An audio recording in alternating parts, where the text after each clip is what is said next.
ایک مرتبہ فجر کی نماز میں فروخ نام کا ایک آدمی مسجد میں آیا اور نماز ادا کر کے امام صاحب کی تقریر سننے بیٹھ گیا۔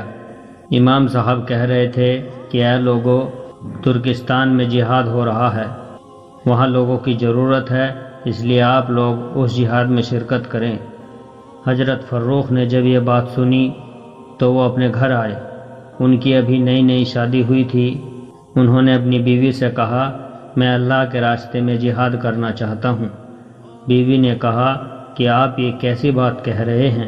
میرے پیٹ میں آپ کا 2 مہینے کا بچہ ہے، اگر آپ مجھے اکیلا چھوڑ کر چلے جائیں گے تو میرا اور میرے بچے کا کیا بنے گا؟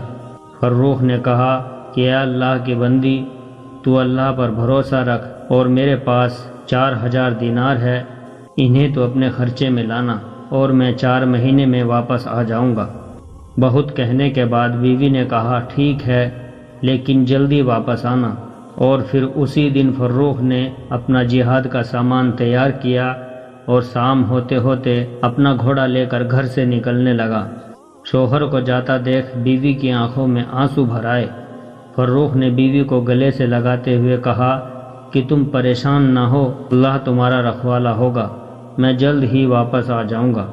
اور ہاں، ایک بات کا خیال رکھنا، اگر میں واپس نہ آ سکوں اور اللہ کی راہ میں شہید ہو جاؤں تو تمہارے پیٹ میں جو بچہ ہے، اگر وہ لڑکا ہوا تو اسے بہت بڑا عالم بنانا اور دین کی تعلیم دینا، اور اگر لڑکی پیدا ہوئی تو اس کی اچھے سے تربیت کرنا اور پھر کسی شریف گھرانے میں اس کی شادی کر دینا۔ اتنا کہہ کر نم آنکھوں کے ساتھ فروخ نے اپنا سامان اپنے کندھے پر لیا اور گھوڑے پر بیٹھ کر چل دیا۔ بیوی دروازے پر کھڑی اپنی محبت اور اپنے شوہر کو دیکھ رہی تھی۔ اس کے دل میں عجیب سا طوفان تھا۔ کبھی خیال آتا کہ میرے شوہر جا رہے ہیں، پتہ نہیں اب کبھی ان کو دیکھنا نصیب بھی ہوگا یا نہیں، اور کبھی خیال آتا کہ میری زندگی کا اب کیا بنے گا، اگر یہ واپس نہ آئے تو میرا اور میرے بچے کا کیا ہوگا، پتہ نہیں اب اس دنیا میں مجھے اپنے شوہر سے ملنا نصیب ہوگا یا پھر سیدھے جنت ہی میں ان سے ملاقات ہوگی۔ بیوی نے خود کو سنبھالتے ہوئے کہا کہ تم اللہ پر بھروسہ رکھو، اللہ ہمارا اور ہمارے بچے کا محافظ ہوگا۔ فروخ نے اپنا گھوڑا دوڑایا اور مدینے کے راستے پر چلنے لگا۔ بیوی دروازے پر کھڑی اپنی محبت کو دور جاتا دیکھ رہی تھی۔ شام کا وقت تھا، اندھیرا چھانے والا تھا، اور ادھر اس معصوم بیوی کے دل کی دنیا بھی ویران ہوتی جا رہی تھی۔ وہ بیچاری دروازے پر کھڑی مسلسل روئے جا رہی تھی اور اپنے شوہر کو دور جاتا دیکھ دل ہی دل اللہ سے فریاد کر رہی تھی کہ میرے شوہر کی حفاظت کرنا اور انہیں صحیح سلامت گھر واپس بھیج دینا۔ اچانک دور ایک گلی سے فروخ نے اپنا گھوڑا دوسری طرف موڑا اور وہ بیوی کی نظروں سے چھپ گئے۔ ادھر بیوی دروازے کے پاس ہی بیٹھ کر سسک سسک کر رونے لگی۔ اسے کچھ سمجھ نہیں آ رہا تھا کہ اب اس اکیلے گھر میں کیا کرے۔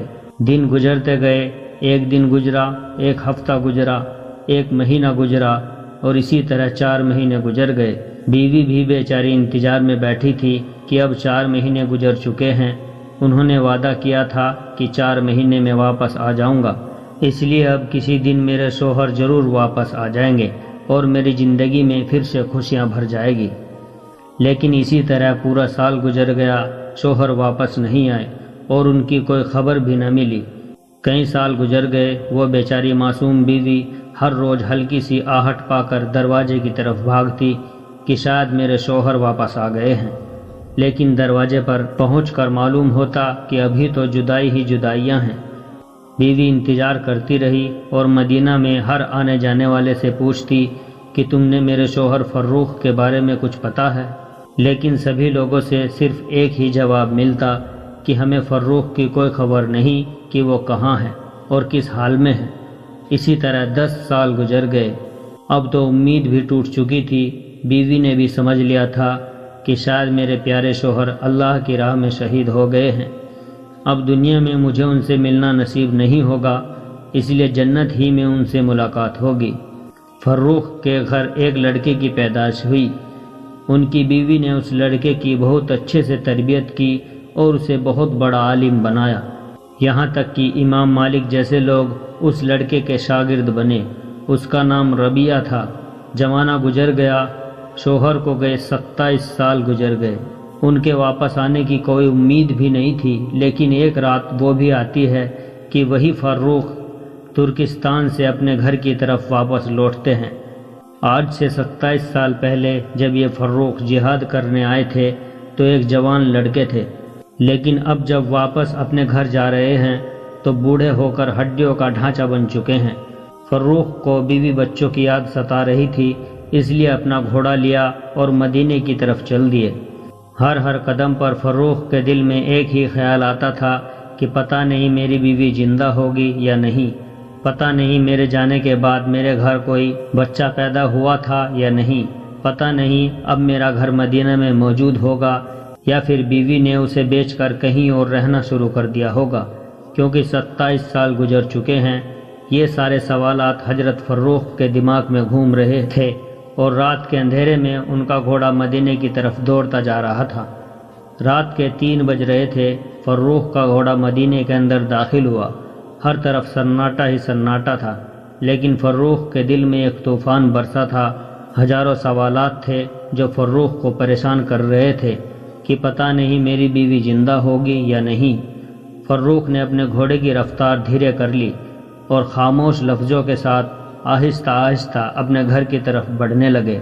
چلتے چلتے اپنے گھر کے پاس پہنچ گئے۔ رات کا وقت تھا، گھر کی دیواریں زیادہ اونچی نہیں تھی، اس لیے فروخ نے اپنے گھوڑے کو ایڑ لگائی اور گھوڑا چھلانگ لگا کر گھر کے آنگن میں جا کھڑا ہوا۔ ایک نوجوان لڑکا بیچ آنگن میں چارپائی پر لیٹا سو رہا تھا۔ جب گھر میں کسی کی آہٹ ہوئی تو وہ لڑکا اٹھ بیٹھا۔ اس نے دیکھا کہ اس کے گھر میں ایک اجنبی آدمی ہاتھ میں تلوار لیے کھڑا ہے۔ اس لڑکے نے سمجھا کہ یہ کوئی چور ڈاکو ہے، اس لیے تیزی سے اٹھ کر اس نے حضرت فروخ کا گریبان پکڑ لیا اور کہنے لگا کہ تمہاری ہمت کیسی ہوئی میرے گھر میں پھاندنے کی؟ تم کون ہو؟ جب اس لڑکے نے تیز آواز میں فروخ سے پوچھا کہ تم کون ہو تو فروخ بہت زیادہ ڈر گئے اور ہاتھ جوڑ کر کہنے لگے کہ بیٹا مجھے معاف کر دو، میں غلط گھر میں آ گیا، میں نے سمجھا کہ یہ میرا گھر ہے۔ اس لڑکے نے کہا واہ بوڑھے دادا جی، چوری اور اوپر سے سینہ چوری، ایک طرف میرے گھر میں بغیر اجازت پھاند کر آ گئے اور اوپر سے کہہ رہے ہو کہ یہ میرا گھر ہے۔ تمہیں شرم نہیں آتی کہ اتنے بوڑھے ہو کر کے مسلمانوں کے گھر میں رات میں بغیر اجازت پھاندتے ہو؟ فروخ بہت بوڑھے ہو چکے تھے اور جسم پر جھریاں پڑ گئی تھی، اس لیے اس نوجوان لڑکے کی گرجتی آواز سن کر وہ کانپنے لگے اور ہاتھ جوڑ کر کہنے لگے کہ بیٹا مجھے معاف کر دو، مجھ سے بہت بڑی غلطی ہو گئی، میں ابھی تمہارے گھر سے واپس جاتا ہوں، مجھے چھوڑ دو۔ لیکن اس لڑکے نے ان کا گریبان پکڑتے ہوئے کہا کہ ایسے کیسے واپس جاؤ گے؟ میں تمہیں حاکم کے پاس لے کر جاؤں گا اور سزا دلواؤں گا تاکہ دوبارہ تم کسی مسلمان کے گھر میں پھاندنے کی ہمت بھی نہ کر سکو۔ آواز سن کر ماں بھی اٹھ گئی تھی۔ اس نے اپنے لڑکے سے کہا کہ ارے بیٹا انہیں چھوڑ دو، یہ بوڑھے آدمی ہیں، غلطی ہو گئی ہوگی، انہیں جانے دو۔ لیکن لڑکے نے کہا کہ نہیں ماں، میں ایسے انہیں نہیں جانے دوں گا۔ شور سن کر محلے والے بھی جمع ہو گئے اور امام مالک رحمۃ اللہ علیہ بھی آ گئے۔ امام مالک رحمۃ اللہ علیہ کو دیکھ کر سارے لوگ پیچھے ہٹ گئے۔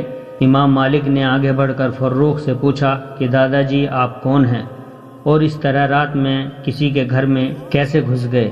حضرت فروخ نے جواب دیا کہ بیٹا میں بوڑھا ہو چکا ہوں، میری نظر کمزور ہے، اس لیے مجھ سے غلطی ہو گئی، میں نے سمجھا کہ یہ میرا گھر ہے۔ امام مالک نے پوچھا کہ دادا جی آپ کا کیا نام ہے اور آپ کہاں کے رہنے والے ہو؟ مدینہ کے تو نہیں لگتے۔ فروخ نے کہا کہ بیٹا میں مدینہ ہی کا رہنے والا ہوں اور آج سے 27 سال پہلے میں ترکستان جہاد پر چلا گیا تھا اور آج لوٹا ہوں۔ میرا نام فروخ بن عبد الرحمن ہے۔ گھر کے اندر سے فروخ کی بیوی یہ سب جھگڑے خاموشی سے سن رہی تھی، لیکن جیسے ہی ان بوڑھے دادا کی زبان سے سنا کہ میرا نام فروخ ہے تو گھر کی چھت سے کھڑکی کھول کر اپنے شوہر کو دیکھا۔ بیوی کو اپنے شوہر کے بوڑھے چہرے میں وہی جوان چہرہ نظر آنے لگا۔ ایسا لگ رہا تھا کہ زمانہ کروٹیں بدل کر پھر سے 27 سال پیچھے چلا گیا۔ وہ سارا منظر بیوی کے نظروں کے سامنے چھا گیا اور بیوی نے چیختے ہوئے اپنے لڑکے ربیہ سے کہا کہ اے ربیہ اس آدمی کا گریبان چھوڑو، حضرت ربیہ نے گھبرا کر اپنی ماں کی طرف دیکھا تو ماں نے کہا بیٹا تجھے پتہ ہے کہ یہ کون ہے؟ حضرت ربیہ نے کہا کہ ماں مجھے نہیں پتہ یہ بوڑھے دادا کون ہیں۔ ماں نے کہا بیٹا یہ تیرا باپ ہے جس کے بارے میں تو ہر رات مجھ سے پوچھا کرتا تھا کہ اماں جان میرے ابا کہاں ہیں اور کب آئیں گے۔ یہ سن کر حضرت ربیہ اپنے باپ کے پیروں میں گر پڑے اور باپ کو پکڑ کر رونے لگے۔ فروخ نے اپنے بیٹوں کو گلے سے لگا لیا اور پھر باپ بیٹے ایک دوسرے سے مل کر بہت روئے۔ ماں نے دروازہ کھولا اور فروخ اپنے بیٹے کے ساتھ گھر کے اندر گئے۔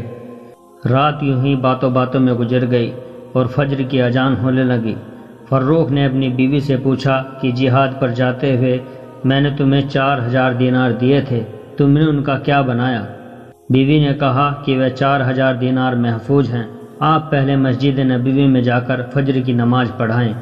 حضرت ربیہ پہلے ہی مسجد جا چکے تھے۔ فروخ تھوڑی دیر سے مسجد میں پہنچے تو ایک بہت بڑا مجمع پہلے ہی سے مسجد نبوی میں موجود تھا۔